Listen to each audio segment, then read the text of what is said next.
Welcome. Oh, it does say I'm live. Good. Welcome to another summary Judgment.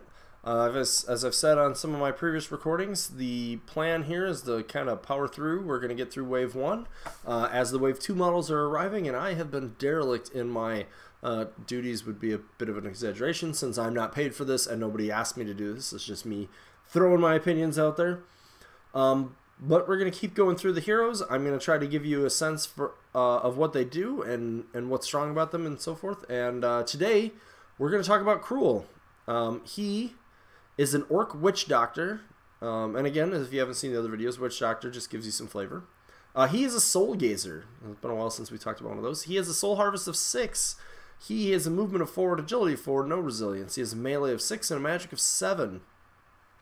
As you might have guessed, he has 2 attacks. His first one is Cudgel, which is a melee type, costs an action, has a 2-inch range, does a 2-3-4 for damage. And then he has Bewitched, which is a magic type attack, which also costs an action, has a 6-inch range, and does a 1-2-3 for damage. At level 1, he has 15 hit points, gaining a singular hit point at level 2 and another single one at level 3. His innate abilities are as follows. He has Bewitched, which says this model's Bewitched attack gains +1 damage for each soul currently bound to this model. So that 1, 2, 3 can go up pretty quickly. He has Transference. If this model dies while 1 or more souls are bound to it, you may immediately bind one of those souls to a friendly model within 4 inches of this model before this model is removed from the battlefield. As far as combat maneuvers, he just has 1. He has Curse for a single symbol, which is an enemy model damaged by the Cudgel attack suffers the Curse condition. And I think we'll have some notes on what Curse does below. It's been changed actually a little bit, so hopefully I have the most updated card.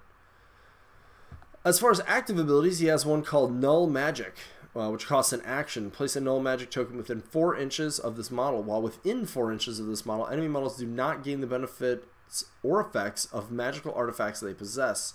Remove the Null Magic token at the start of this model's next activation. And finally, Extract Soul, costs a fate, not an action. Target enemy model with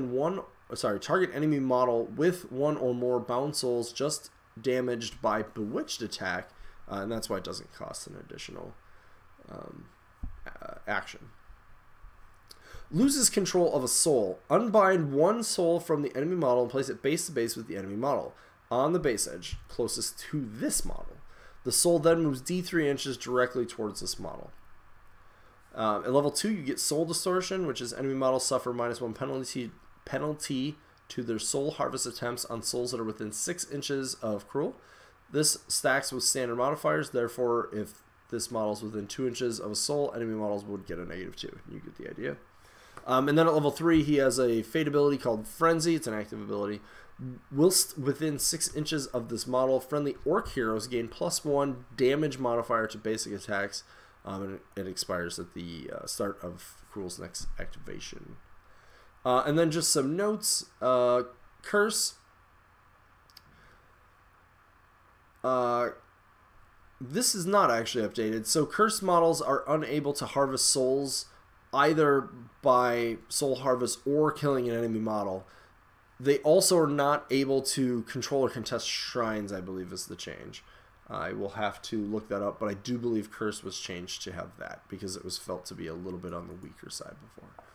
And there's also a note that Frenzy will affect Kruul, so he will get +1 damage on his own attacks as well. So that can be pretty important. So what's Kruul's deal?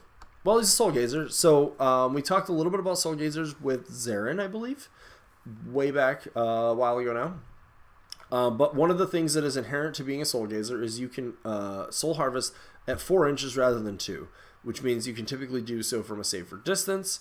They all the Soul Gazers currently also have a Soul Harvest value of 6, making them more effective at doing it as well.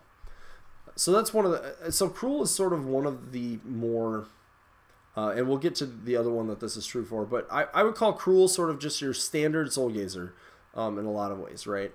Zarin's kind of got his things with the skeletons. If we look at Wave 2 models, we've got like Zyvera, who's doing a lot of different stuff that sort of is supporting. Even Saiyan, I would say to a degree, is a little bit more, has more support tendencies as well. Kruul is just sort of a dude who's here who cares about souls. So I would say his most important, the thing that ends up being the most important as the game goes on, and usually in the late game, is this extract soul ability. The number of times I've played against Kruul and the game has gone from a point where I had been up like 3-2 in souls and suddenly found myself down 1-3 or down losing the game 1-4 have been very high. Both due to get this little, get that window out of there. Both due to just I mean, at his soul harvest of 6, he's very consistent, as well as the fact that being able to extract a soul means that he has the potential to swing the situation by like 2 souls just with that ability, right? Because if I can pull a soul off you and then harvest it, which is possible, it's positioning intense for sure. But if he's able to do that, then now the game suddenly gets to this point where, like I said, you might have been up 3-1, and now you suddenly are going to find yourself tied at 2-2, right? Which is a considerably different board state. And then if another soul is nearby or you can get a kill, you can swing a game really fast with this guy. Null Magic is also very handy if you know that you have certain things that your opponent is reliant on, like a lot of damage type items or accuracy items. That can be very handy.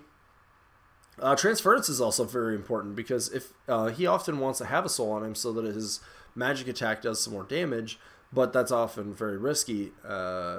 However, at the very least, you won't lose more than one.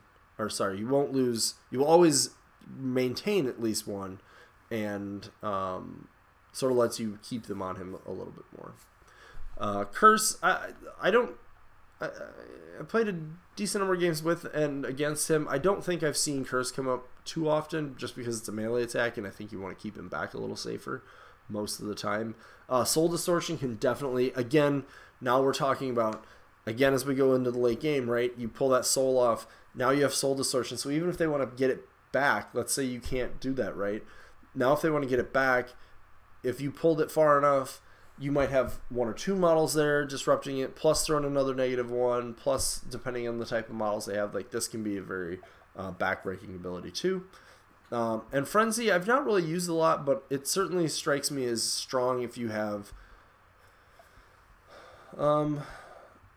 Bastion, or sorry, not Bastion, Skull in particular would be really interesting. Don't forget Skull does count as an orc, but he gets a lot of attacks, so this could be very strong there. But Zonia, Rakir, himself, all are going to like that ability if you have the ability to potentially use it. But I think most of the time with him, you're looking to get work out of your extract soul, positioning, and being able to do soul harvesting, and then the other stuff is just going to kind of be gravy. I would say Kruul is equally strong on both the, well, I would say he's certainly strong on the small maps. I am not totally sure on the larger maps, but I think he's probably fine there as well. And like I said, he's kind of like, if you're going through wave 1 and you're like, I want to try out a soul harvester, this is a guy I'd recommend. I think he's the most well-rounded, certainly in wave 1, he's the most well-rounded soul harvester that isn't like trying to do a bunch of other stuff. Saiyan is also very good and would be the next one I would recommend after this. But in my opinion, Zarin certainly has a lot of other stuff going on with the skeletons. Zyvera has a lot of interesting stuff going on as well, but is not sort of your bog standard. Svetlana's okay too. She's a little bit more focused on monsters. I would say she's going to be stronger on the maps with more monsters. But in general, Kruul is always going to be, if you want to have a soul harvester that is going to be a strong inclusion in your warband, Kruul is going to be a great pick for you. So again, I know these videos are a little bit shorter than some of the other ones I've done on the heroes, but I don't want to I don't want them to all be like 20 minutes long because I don't think they need to be. And as it is, like, this is all me rambling at the end anyways. But I do really like Kruul. Oh, again, the model is great. He's sort of crouched in this kind of crouched pose. He's got a cool mask on as a witch doctor. His staff is neat and stuff. So, do keep in mind he's quite squishy. You know, no resilience, only agility 4, small boxes. So you're definitely want to be careful with your positioning and or have him near a friend to keep him safe. So. All right, that's all on Kruul. Again, if you enjoy these, please chime in on YouTube. Find me on social media. I have the links in the show notes to the Judgement website where you can find all these rules. As well, they have their own Discord. They have a Facebook group. You can hit me up on Twitter, really anywhere. I'd love to talk more Judgement. So until next time, I hope you enjoyed this, and thanks.